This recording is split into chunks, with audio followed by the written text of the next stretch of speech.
The civil authorities have issued a child abduction emergency for Los Angeles CA, Riverside CA, and San Diego CA, beginning at 7:21 p.m. and ending at 9:21 p.m. An Amber Alert is being issued by the California Highway Patrol on behalf of the Los Angeles Police Department. On May 24, 2026, at 04:00 a.m., Dolores Fragoso was abducted from Los Angeles, California. Dolores Fragoso is a 4-year-old Hispanic female, 3 feet tall, weighing 45 pounds, with black hair and brown eyes.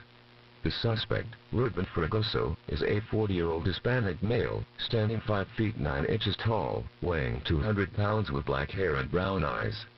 The suspect was last seen driving a 2019 white Land Rover Discovery, with California license plate number 98W715. If seen, call 911.